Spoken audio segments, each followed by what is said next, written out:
This is where I'm starting this section of the Fife Coastal Park. It's on the road which leads along to the old Course Chapel in St Andrews.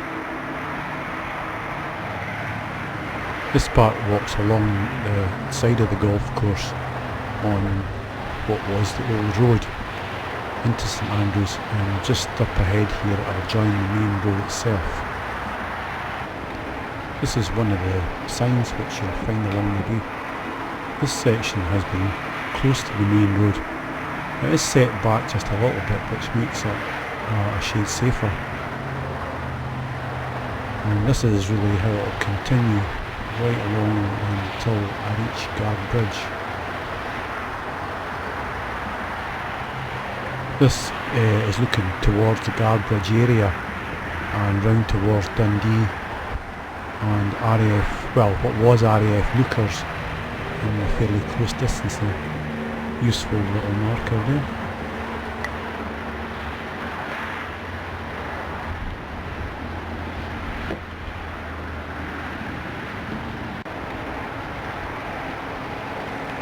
I'm now approaching Guard Bridge and looking straight ahead there, there's what remains of the old Guard Bridge paper mill. Coming round you can see the River Eden and eventually looking back towards St Andrews.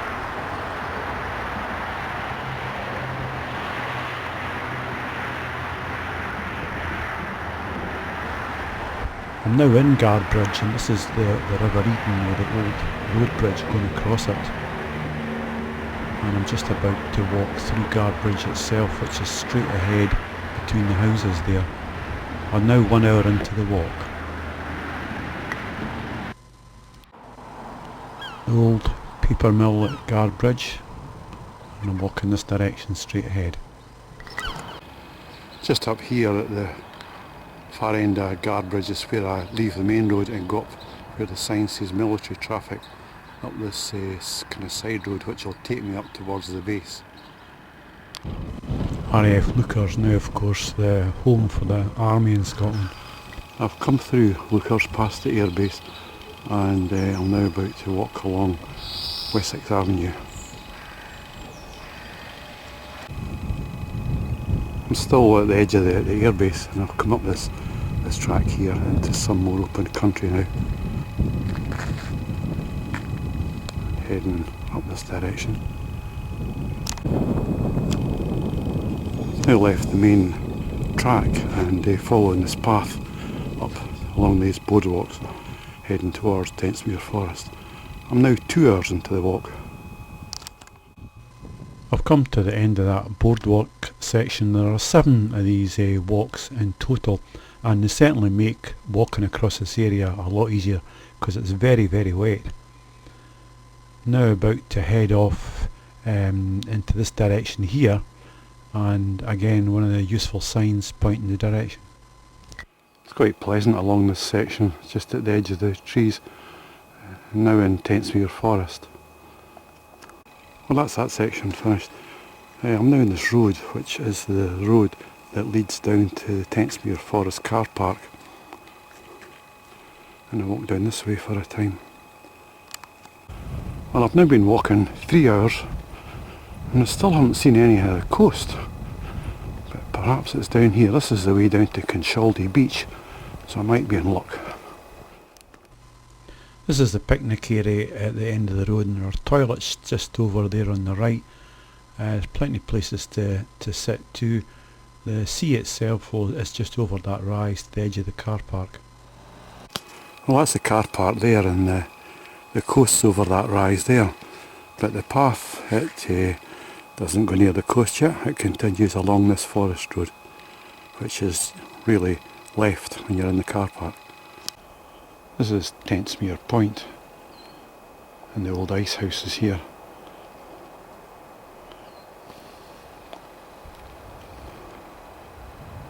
And probably the nearest I'm going to be to the coast for most of my time, just up this way. And believe it or not, that's the coast, which must be about a quarter mile or so, just beyond the ice house. Okay, so it's back on the track again, and going in this direction now towards Newport. This is the March Stone. It was erected in the 1700s to mark the boundaries of fishing rights. Well, now 4 hours in the walk. That's just almost 12 miles, and you can see over the water there to Dundee, the Low Hill.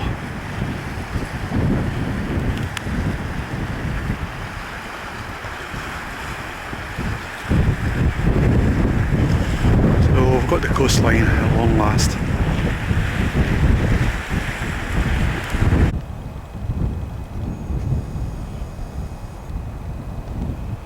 Still going through the forest, but I don't think there's much left of it now.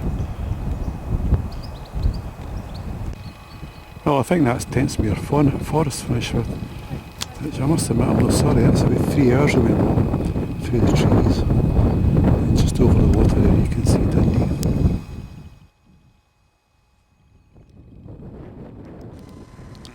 Well, that's Newport now. It's not too far away, and the Tay Bridge is just round the corner there. That's coming out now onto the houses at Newport. From here it's just a matter of walking along the road, the side of the road towards Newport and the bridge. The path now follows the edge of the water here, heading towards the caravan site, which you can see in the distance. This is right beside a very handy bus stop. If you've had enough, you can quite easily get a bus back to Dundee or wherever else. Well, the route came through the caravan site just there, and now I'm heading past the shore and along this way, along this row of houses.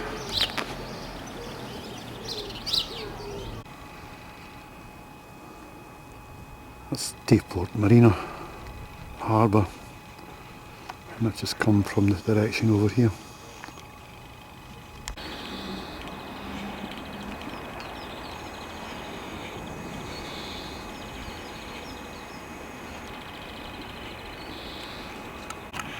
This section of the path looks like an old railway track heading along towards Newport.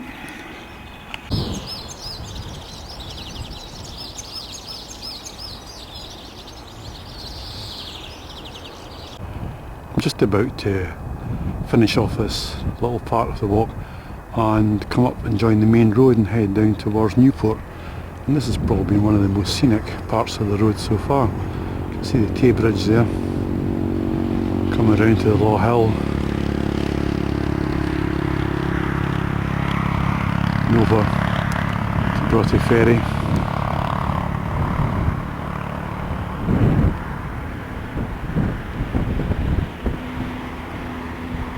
And right down there is Broughty Ferry Castle.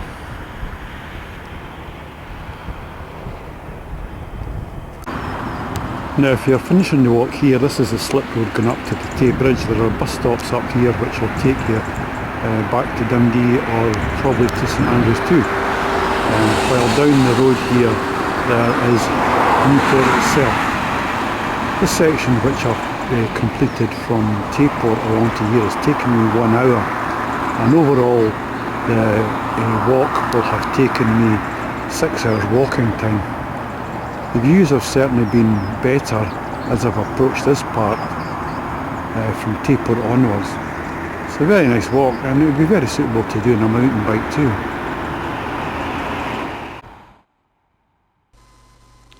If you don't have transport arranged or don't want to take the bus from here, you could quite easily walk the mile or so across the road bridge back to Dundee itself.